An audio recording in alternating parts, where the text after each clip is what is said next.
We are a third world country. We are developing now, and we like our rate of development. We have a nice country here. Our soil is good, the weather is good.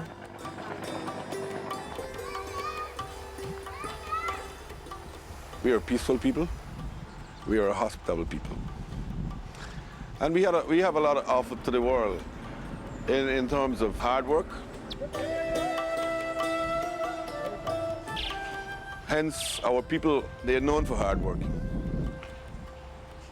We like to take care of our guests, and we can offer the rest of the world beautiful ecotourism. We can offer them cane sugar, organic crops, vegetables, cocoa, high quality, extra long grain rice. Countries like ours are committed to the free trade area of the Americas and to free trade in our hemisphere. But we are arguing that any free trade agreement that we participate in must take account of the specificities of our country. Take, for example, our rice growers. Rice farming in Guyana contribute to employment, to stability, produce foreign exchange, which they use to run the country and stabilize the community. And it also provides a staple diet and food for Guyana and elsewhere.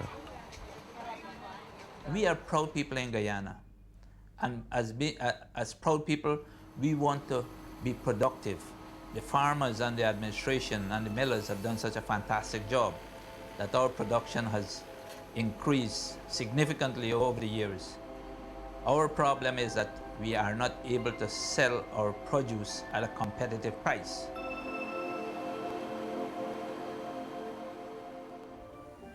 I am a fourth generation of indentured laborer. I was born on a sugar estate where the workers on the sugar estate, like my dad, were given a quarter acre of land, rice land, to sort of give them a little extra earning, to subsidize their earning from the sugar estate. Our foreparents' indentureship bring rice from India. Our fathers and grandfathers started to cultivate rice, and he left in we. And there is no other thing about this place that you can do. There is no other employment, and these land are muddy, flat soil, which only rice can grow. You can't do other crop.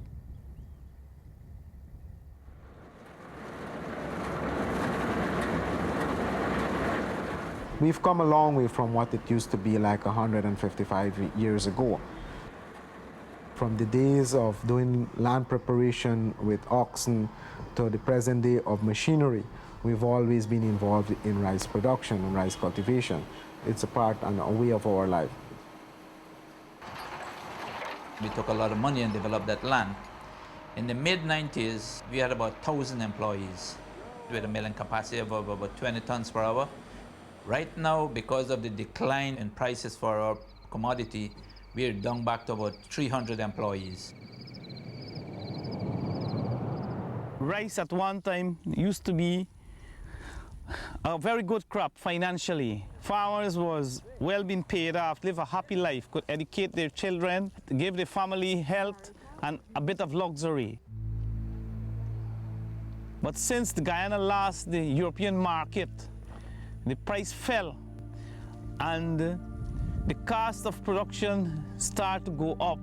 And then the World Trade Organization and the developed country like North America and other places, they subsidize their farmers by 51%.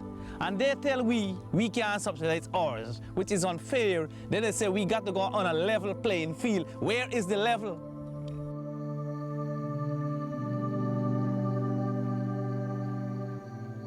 People today say by lowering tariff barriers, you're leveling the playing field.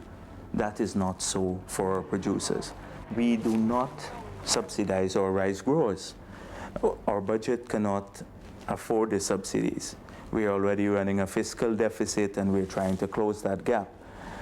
So our rice growers do not get any government subsidy, but they have to compete with rice coming out of, say, the United States of America that is heavily subsidized.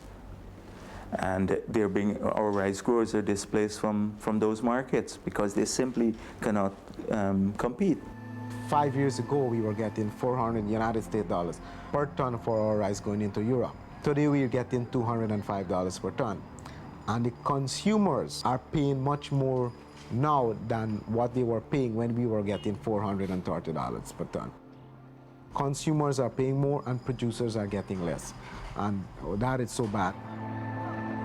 In the industry right now, there are a lot of problems. People are losing their tractors, they're losing their houses, they're losing their farm, and some people just cannot take it. They become depressed, they are not treated for that depression. So when depression steps in, the first thing that comes to mind is suicide.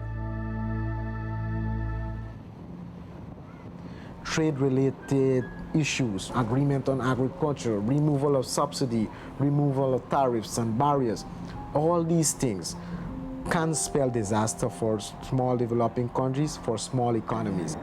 As you are aware, for some time, farmers were in a serious plight. They were not able to meet their financial commitment with the banks and other institutions.